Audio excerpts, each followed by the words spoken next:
Well, everyone, as I mentioned again, my name is Jake Vanderlinden. I'm one of the Alexandria certified training coaches here. With me again is Josh Hutchings. We've been working with Alexandria now for quite a few years, and we're really excited to start bringing you guys these ongoing monthly webinar trainings on various topics and needs. Today's topic, of course, is let's get you ready for back to school. It's time to get into the actual back to school mentality, adding and updating our patrons, getting all of our information in there, setting up our calendars and close dates, as well as, any of those pesky little inventory and weeding things that you might be looking to do at the beginning of the school year.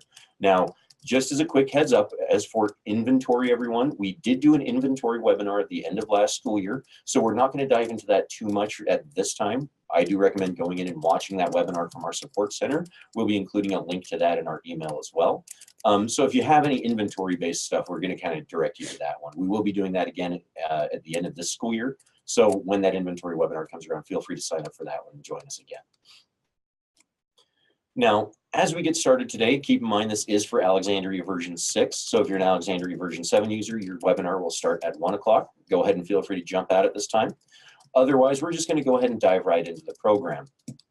Now, the first thing that we're going to talk about when it comes to getting back to school is patron management. This is the #1 priority at the beginning or end of every single school year, and it's very important to get that information in as quickly and in a timely manner as possible.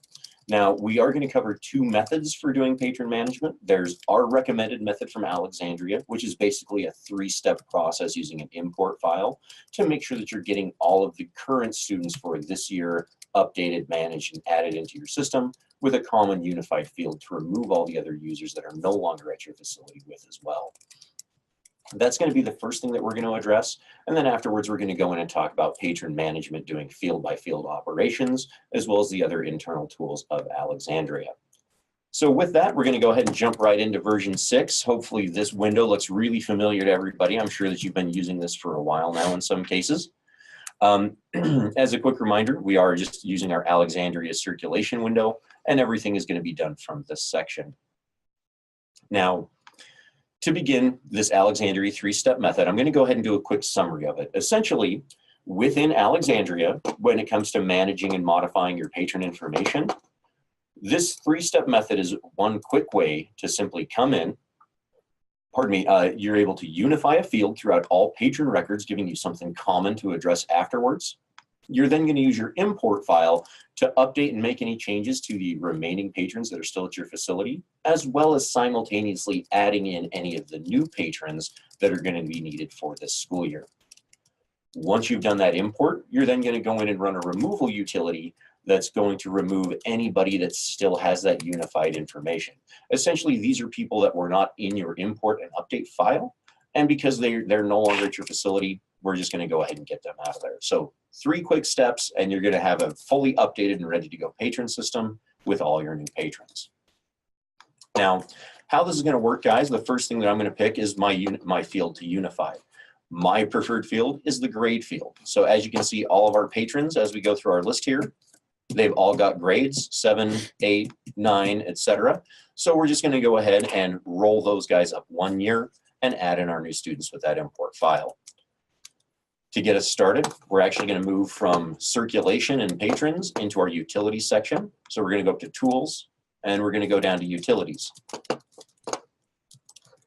Within our utilities section here, we're going to go ahead and grab our patron utilities from the left-hand side, and we're going to go ahead and use the replace information utility, to make sure that we're getting this info updated. Now, the replace field, as I mentioned, we're going to unify our grades. So I'm going to go ahead and select my grade field as the information to replace. And in my with field, I'm going to go ahead and change this to last year's school year. So I'm going to go ahead and change this to 2017. That was our graduating class from last year. By leaving this information in place, the only thing I'm going to add is something to eliminate my teachers from this listing. So I'm going to go ahead and add a selection with an and of a patron policy. And I'm going to select that staff policy. Essentially, excuse me, I want an and not here. Pardon me. We're going to put an and not right there, and we're going to say anybody on our staff policy specifically. Okay, so we're going to only deal with our patrons, no teachers or anything like that, or students in this case with schools. We're going to go ahead and hit run on this utility. Now with version 6, I always recommend, especially since this is the first step in this process, go ahead and run your archive. And we're going to let that system process really quick. As this is running, you're good to just go ahead and maybe look through your collection, verify that you've got a good import file. Once that operation has completed, as always, you're going to want to verify it. The biggest part that we want to look for in our verification here is down at the bottom. Replace information with 109 records updated. All right, so with all of our patron information unified, we're good to move on to step 2, which is getting our import file ready for Alexandria. Now, really quick, everyone, we're going to talk about import files just as a side note. With Alexandria import files, you will be using a text tab delimited file. This file can be exported from your student information system and then reformatted to be brought into Alexandria with all the information. I'm going to cover this step for you as well, how to do that conversion, but keep in mind, if you're lucky, you know, the people providing you this file should have already reformatted it for you, okay? However, in the case that they send you a spreadsheet, I'm just going to go ahead and say open with Excel here really quick. When you get that Excel spreadsheet, you'll just want to confirm that all the information is in the proper columns with a header line across the top, first name, barcode number, last name, and so on. Homerooms and grades are included as well in my file. However, keep in mind, you'll be using whatever is most pertinent for your facility. If you want email addresses, if you want parent or guardian contact information, addresses, phone numbers, all of those things can be included in your import file. And you'll just want to make sure that each piece of information is in its own column, okay? So again, import as much or as little information as you would like. With that Excel spreadsheet, to reformat it, you're simply going to go up to File, and you're going to use the Save As feature, and you're going to make sure that you're formatting this as a tab delimited text file, okay? With that one quick step there, saving as text tab delimited or tab delimited text, you're going to get a file that you can then import into Alexandria. Since my file's already in this format, I'm going to go ahead and close out of that at this time. And we're going to jump back into Alexandria, pardon me, and we're going to go ahead and start the import. To do this, we jump up to our Tools section, and we're going to go into Imports. From imports, now we did just recently archive with our utility, but I do recommend with an import file always archive before importing, especially with patron imports, because again, we want to make sure that if we do something wrong, if our fields aren't accurate, that we can really quickly undo that and get the information into our system correctly. From here, we're going to come under patron settings. We're going to confirm that we have the allow patron updates and use imported barcodes options selected. This way we'll be able to update and match on any existing patrons in the system. And then I'm going to go ahead and drag and drop in my file. If you don't have the ability to drag and drop, keep in mind, guys, you can use the tools here over in the middle left-hand side of the page to actually add your file from a pick list if necessary, okay? Once we've got the file in our window, we're going to go ahead and click Start. Because this is a tab delimited file, we do have to specify what file type we're importing. So we're, of course, going to switch this to patrons. And then when we go to our next step, this is our field mapping. Field mapping is essentially lining up the field headers from our import file, which are here on the left, with the Alexandria fields here on the right-hand side.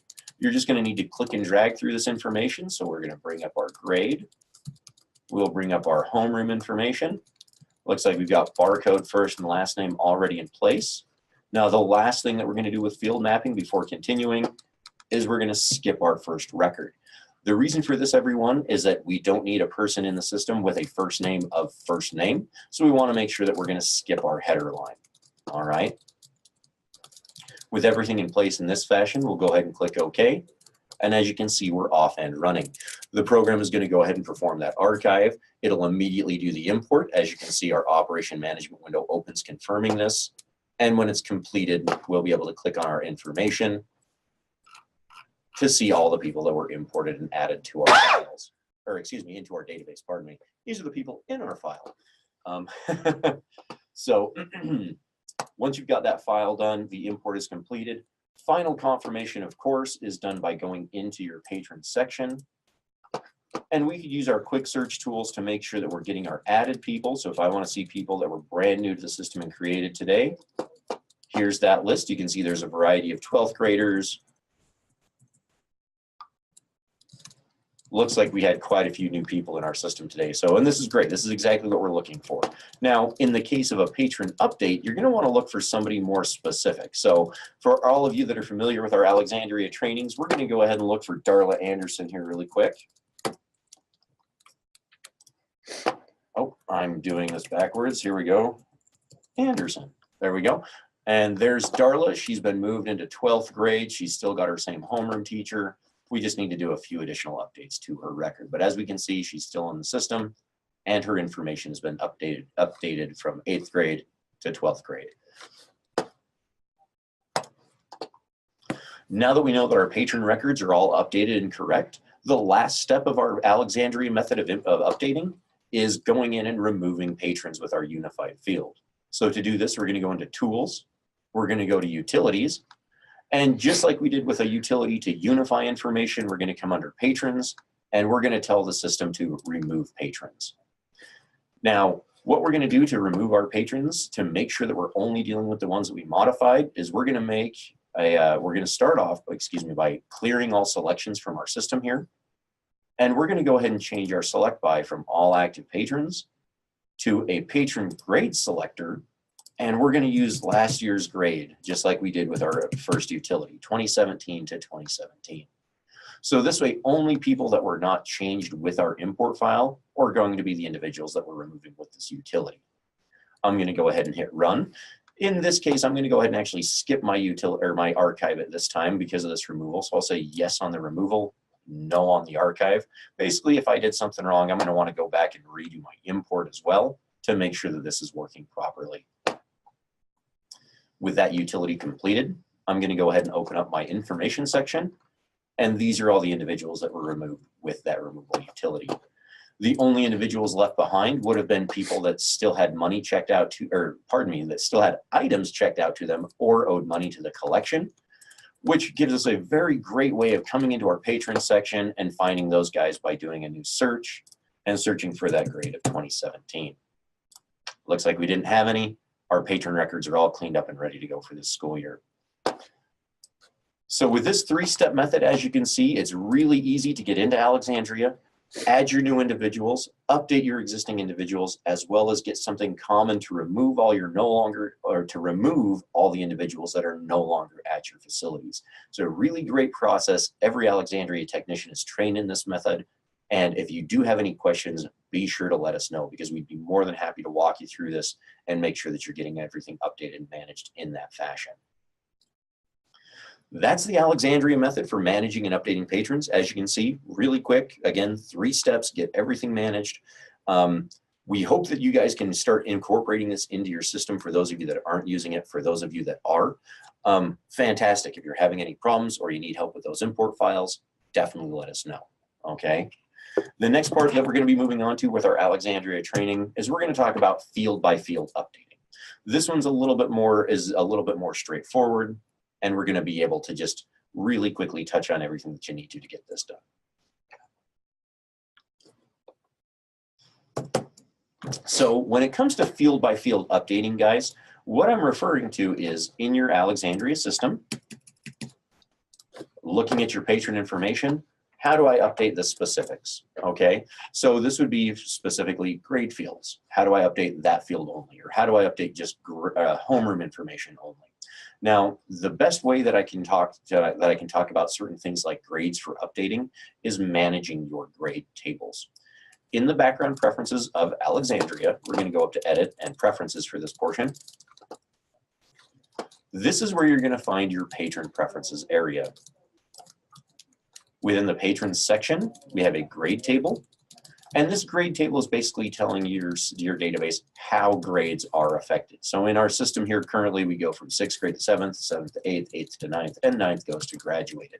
Now, obviously, we have grades 1 through 12. This is just a limited grade table to kind of show you guys how this works. Now, in the case that you've got grades in your grade table set up properly, in order to move those grades up a level, all we have to do is come in here and say Advanced Grades. We also have a great utility in here that will do this automatically. It's this advanced grade after feature. So you could come in here and put in automatically the beginning or end of the school year, and Alexandria, so long as the database is up and running at that time, will automatically advance grades for you. You have the ability to hit Operation Management from this section, so you can always confirm whether or not those have been finalized. Of course, final confirmation is always going to be going into your system again and verifying that you're seeing those patrons updated.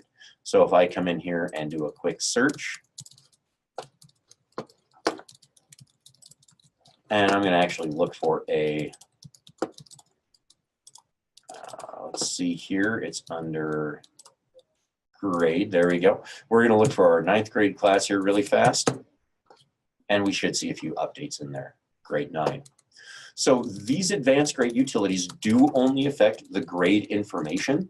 For any other fields that you're going to be looking to change in Alexandria, this is where your utilities are going to come into play. Things like homeroom levels, additional patron information, location information, all of those kinds of things are going to be handled via utility.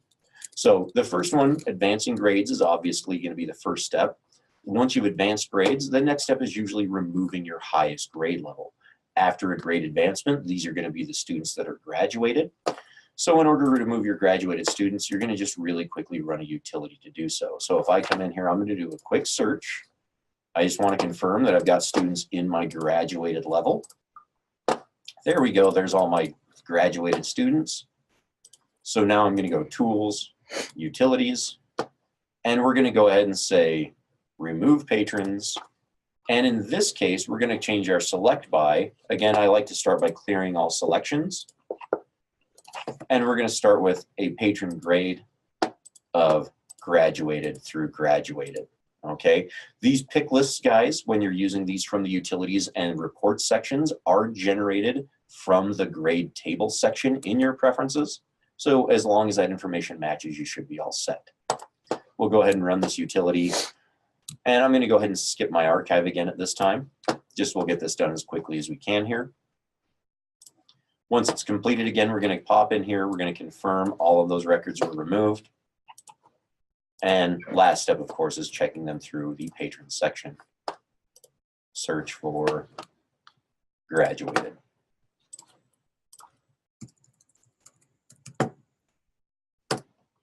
Looks like everyone got removed with that one as well. So everything's looking great, guys. So long as you're not getting any search results returned, that means that everybody had a zeroed out account. Otherwise, you would still see people that owed money or had items checked out, and you'd want to address their accounts and then remove them afterwards. The next step after you get your patron records removed would be adding all of your new patrons. And this can either be done manually, guys. You would either come in, click your plus button, and start filling in the information. I'm going to go ahead and just drop myself in here really quick. I'm going to be in 1st grade because, you know, I didn't really do too good in school. I'm going to be my own teacher as well. I think that'll help me out because I'm going to be my own study aid.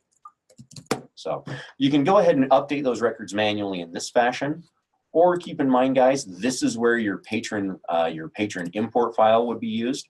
But in the case of advancing patrons and using the other tools and utilities to manage information as well, typically you're only going to be importing your newest grade level when doing so. Okay.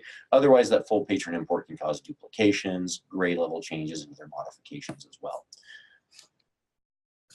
Just like we did with our standard patron import, field mapping, everything does apply to those imports. If you have any questions during that import process, definitely give us a call. Any other information that you need to have updated when adding those patrons is then going to be done via other utilities. So if we need to go in and say match grades in homerooms or grades in policy, this would be a great time to do so. So I'm going to pop into my utilities section now that I've got those patrons added. I'm going to come under my patron section and I'm going to use my replace information utility to reassign policies. So I'm going to make sure that, for instance, all of my 7th graders, so I'm going to add a selection here of and a patron grade level of 7. And I'm going to make sure that all of them are on my 7th grade patron policy. We'll say yes. We're going to let that archive run really fast. and that information is going to go ahead and update. So after we've got our patrons into the system with all their new information, we can use utilities to match and confirm that things are in the right place. We can even assign new homerooms. This means that if you had teachers get married over the summer and they're no longer their old last name, they have a new last name, we can come in here and make changes to that as well. So I'm going to take everybody, we'll change Hanson to Jones. I believe we've got a Hanson in here. Patron with a homeroom, Hanson and Hanson, and we're going to change them to Jones. All right, so you can use your utilities to change any and all information that you need to in the patron records. Just keep in mind that doing this, step by step is going to take a little bit more time. Okay. Now, the last thing that you'll want to do when addressing your patron records manually in this fashion is you're going to want to make sure that you're not running into expired patrons. Now, for those of you that are a little more familiar with Alexandria, you should know whether or not your system is using card expiration dates. For those of you a little bit newer to Alexandria card expiration dates are set up in the preferences section. So we're going to go into edit and preferences here really quick. And back here in preferences, under our patron settings, you have this option to disable or enable card expiration dates. If this is disabled, then that means that your patrons never expire. If this is enabled, then that means that they will have an expiration date 365 days from the day that they were added into the system. It's no big deal to get these things updated. We do essentially have a utility to address this. So when in your Alexandria program, under Tools and Utilities again, we're going to go ahead and use in our patron section our replace information, card expiration, and you can update that card expiration date. Typically, you're going to want to just move this a year out. So if you were to change your year to August of next year, then we can go ahead and run this and update all of those patron expiration dates accordingly. All right. Whether or not a patron is active in the system will be addressed at the time of circulation. So if their card has been expired, don't worry. If you do a checkout for that person, you can always reactivate them and give them a new 365-day expiration date from the date of activation during circulation. So a lot of these things you can kind of address as you're going through and performing those actions for patrons, but it never hurts to know what your system is set up for and to make sure that you're getting in there and addressing those settings. The last things that we're going to talk about here, guys, really quick before just a quick rundown on inventory is calendars and library management. So what this means, guys, is just always good time. Always it's a good pardon me. Been a long morning already and we're just getting started, so it's going to be fun. But essentially what I'm getting at, guys, is when you come back to school, it never hurts to get in there and reacquaint yourself with your policies and settings. Make sure that everything is in place as you want it to be, and make sure that you've got like your end of year close dates and your period dues in there, as well as your vacations, just to let you know circulation is happening exactly how you want it to. To do this, again, we're going to pop into the preferences. So we're going to go to edit and preferences. Now, as a policy review, guys, just remember, it never hurts. Come in here, jump into your policies section, come in and look through your policies, confirm that all your settings are as they were last year. Nothing should have changed over the course of the year, but especially if you're a new librarian, give these a look over. If you have any questions, definitely let us know, and our technicians be more than happy to evaluate this with you and kind of let you know what they're seeing in your system. Okay, so definitely jump in, confirm your policies, and along with policies, confirm your calendars. The big one here in calendars is going to be things like close dates for holidays, but more especially, guys, you're going to want to get in there and get in your period due date. I'm going to arrow over all the way to May of 2019 here.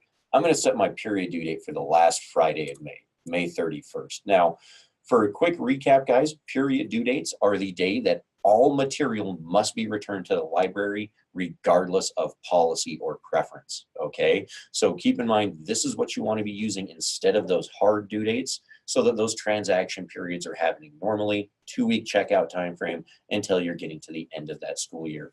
Period due dates can be applied at any time. So if you want materials to be returned before Christmas break and then checked out again upon returning from Christmas break, you can set up period due dates to control all of those things, all right? So make sure you get in there, confirm your policies, set up your calendars, and at that point, everything is all set and ready to go, and you're you just need to start circulating. You can start cataloging everything else that needs to go with running your library. All right, guys. Now, again, the last thing that we're going to touch on, like I mentioned, is inventory and weeding. So a lot of libraries like to get ready to start clearing up their collection, removing any items that are no longer needed. To do this, the thing that I recommend doing is address your discarded patron. Your number 2 patron is your discarded copies patron. How I recommend dealing with this one is at either the beginning or the end of the school year. Go ahead and pick one.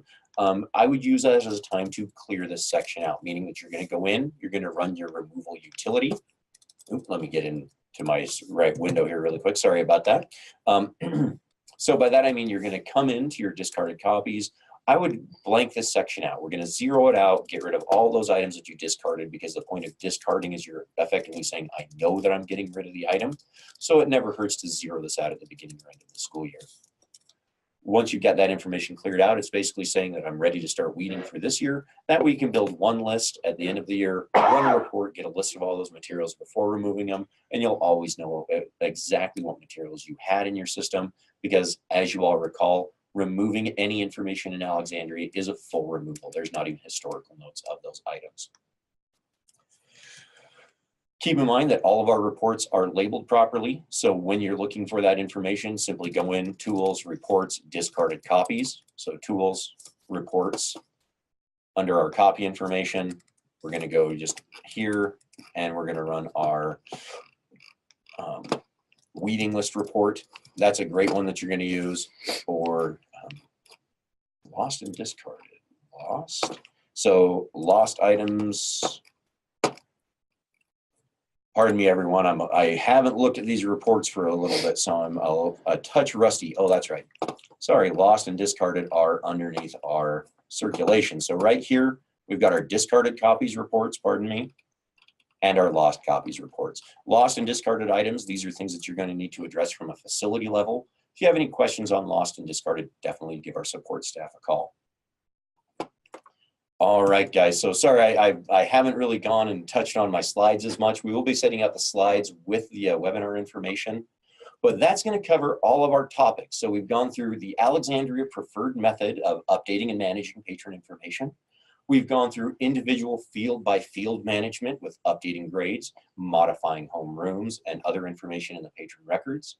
We've also talked about managing your calendars and policies, as well as how to address inventory and weeding. So we know that we've gone through a ton of information. I've seen Josh working away, so I know that we've got that we have quite a few questions. So at this time, guys, I'm going to go ahead and answer those or get through as many of them as we can in the next 5 to 10 minutes. So, all right, Josh, I know that you've been working on them. What do we got for questions today? Perfect. Thanks very much for giving me a moment here, Jake. All right, so what I'm going to do, folks, is I'm just going to go ahead and read out the question that was submitted, and we'll have Jake go over it. That way he can kind of walk you through in the program. So the first question we have is from Sadie Payne, and she wants to know, how do you get your import document? Great question, Sadie. So when it comes to getting those patron import files, as I mentioned, you should be able to export that information from any student information or SIS program that you might have at your facility. If you have access to that yourself, it might be on you to get that export file taken care of. Otherwise, you can always check with like your facility administrators, your principals, your secretaries and staff, your technicians. Any one of those guys should be able to help you at least get that Excel file if they can get that for you. From there, I would contact our technicians and we'll help you finalize that and get it into Alexandria. But that's usually where you want to start. Look to your facility administrators, or if they don't have access to it, maybe they can get you in touch with somebody that can. But you're going to be looking for anybody that has access to that student information or SIS system, okay? Perfect. Thanks, Jake. We have a question from Donna Calhoun, and Donna wants to know, how do you remove homeroom teachers no longer employed or retired? Great question, Donna. So when it comes to people that are no longer at your facility at all, they're gone completely, there's 2 things that you need to look at.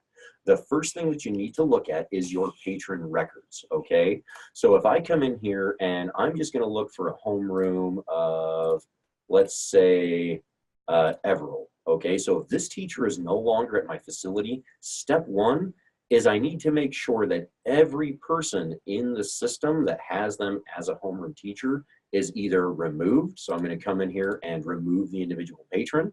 Where is it? Oops, sorry, it's the minus button down here, pardon me. So I'm either going to remove all those patrons with the homeroom, or I'm going to change all of the students to what their homeroom is, okay? Once I've got that homeroom fixed in the patron records, that's going to eliminate the name from places like my homeroom list here on circulation. The full removal, however, is done by going Tools and into our Authority Control section here. And then you're going to want to change this option to Homeroom. And from here, you'd be able to grab that teacher Everall and remove them from the database entirely. Okay, that authority control is just there in case they possibly come back, so that you're not adding them into the database in full. But keep in mind that, you know, authority control is something you probably want to look at maybe once every 2 or 3 years, just to make sure that all of the content is accurate and showing what's actually in your facility. Great question. Perfect.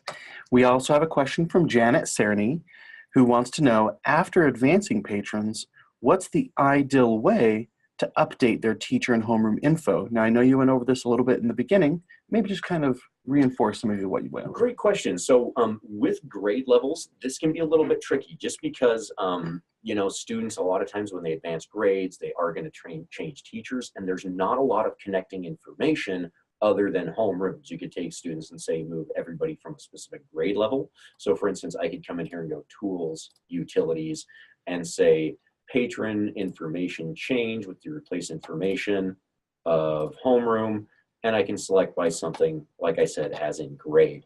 Now, usually a lot of times it's not as defined as just this grade is this teacher. A lot of times you've got second graders and you might have 3 or 4 different teachers, in which case usually the easiest way to do this is by doing something by like a barcode list. So you can come in here and say move these specific patron barcodes to this homeroom teacher. A lot of times it's going to be, you'll probably want additional information from that student management system to control those patrons, but you will be using utilities. An import is just the easiest way to do it for everybody. Otherwise, bulk is going to be done with the utilities, and then it's just going to be looking for something common to grab all those patrons with and say, these people belong to this teacher. That's really the best I can answer that question. I would recommend, if you need a little bit of help finding a common field to do those utilities, give our support staff a call. Remember, guys, 24/7 tech support covered, so if you ever need help with these utilities and things like that, give us a call. We can help find a common field and get you squared away with those utilities. So great question, though. It will be utility-based, man. Perfect. And just as a small follow-up to Janet's question, maybe you could explain just a little bit what fields in an import file are matched in the program, and then what can be changed with that. Great topic there, guys. This is a good one. So when it comes to patron management, essentially you're looking for a set of 2 field combinations in order to make this match and update.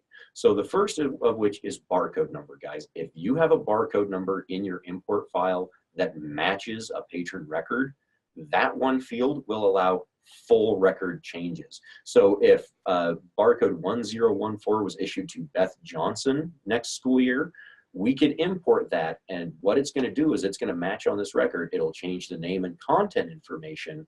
However, all of the statistics that Joseph had been building will then be handed off to Beth as well. Okay, so barcode number is the ultimate matching item for doing patron record cleanup and change. Usually you're not going to double up on barcode, so you're usually pretty safe in just having that one. The second field that it'll match on is this student information field here in the personal info.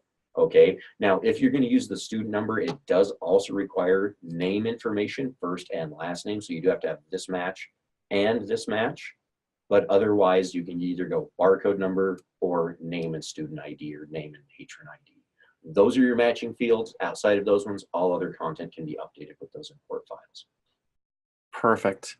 And we have one last question from Kathy Stans. She was wondering if we could have a little bit of an overview of the discarding process. Absolutely. So when it comes to discarding, weeding materials and things like that, it was Kathy, correct? Mm-hmm. Wonderful. So Kathy, when it comes to discarding, essentially what you're going to do is you're going to want to put your circulation window in discard mode.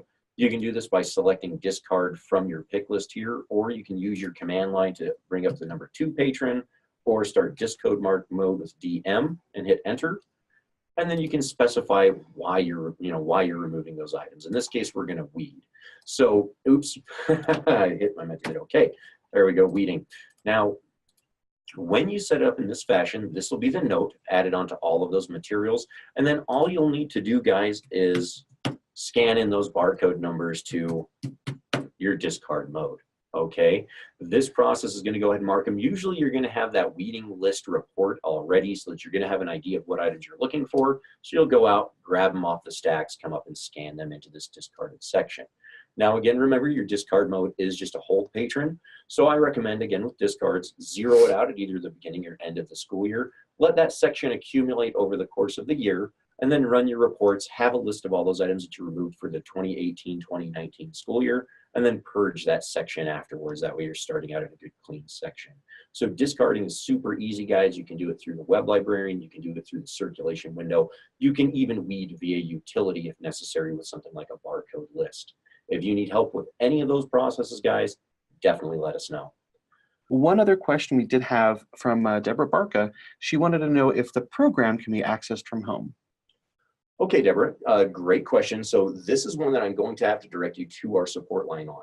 The simple reason for this is that depending on whether or not you're self-hosted or cloud-hosted, unfortunately, I can't look at your database currently, you should be able to access your cloud-hosted system at any time from anywhere that you can get an internet connection.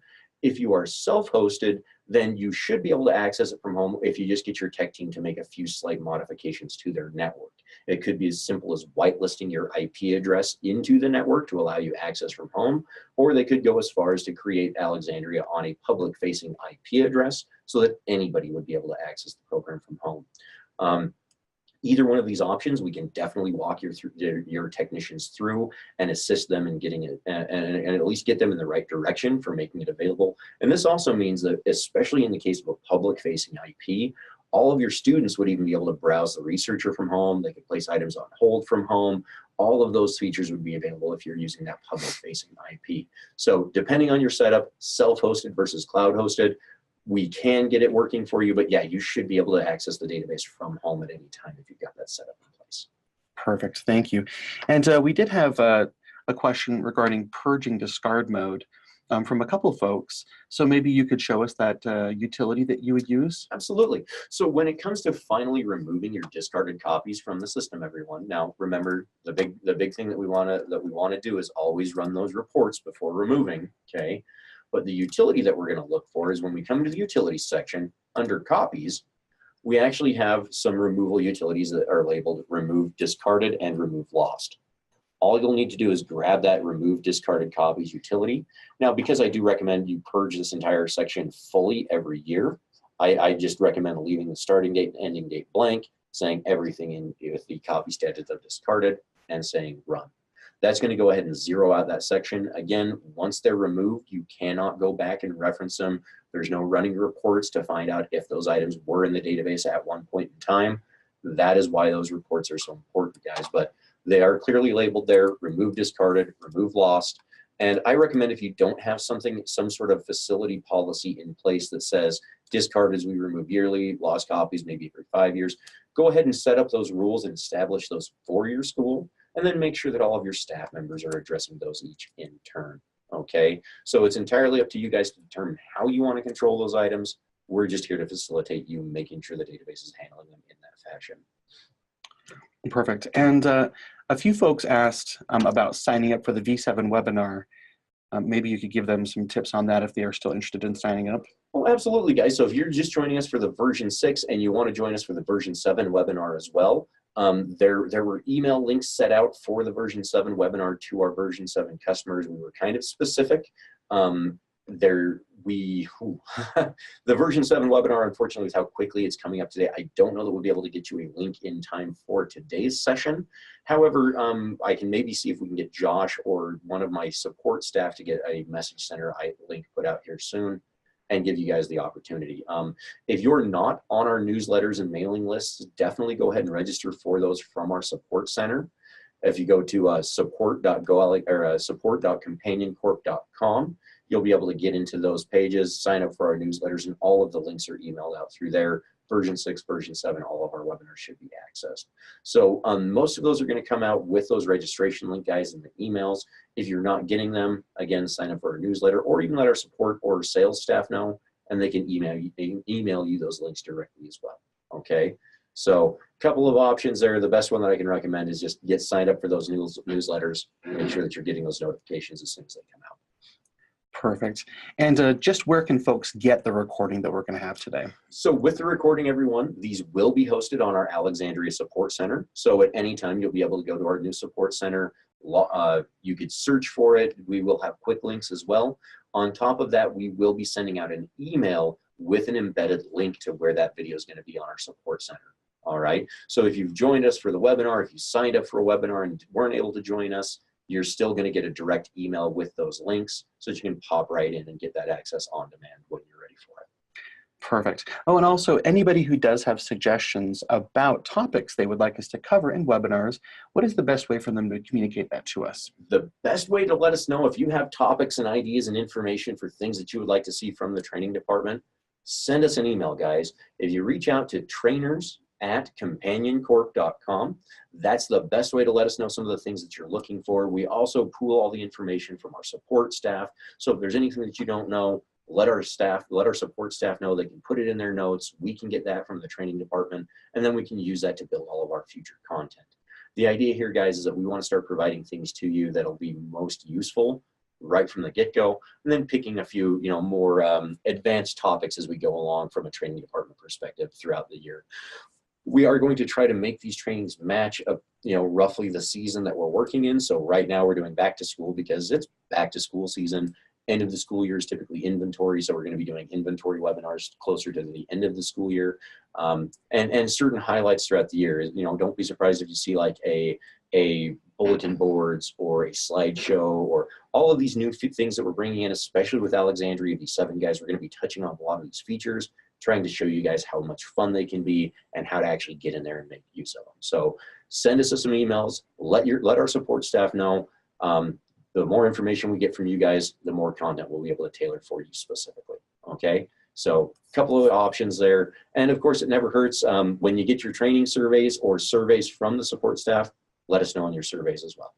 Okay. Perfect. Well, that sounds like that's all of our questions. One other small note for me, just so you all know, looks like we still have about 14 folks or so in. We're going to be ending our meeting here soon so that we can begin the version 7 one. But thank you so much for joining us all today. Yes, I can't thank you guys enough. I appreciate all the patience in working with this. We're a little bit rusty, no webinars over the summer, but we're going to get back into our groove with it. So I look forward to seeing you guys in the next one, and I hope you all have a great rest of your Wednesday. Take care.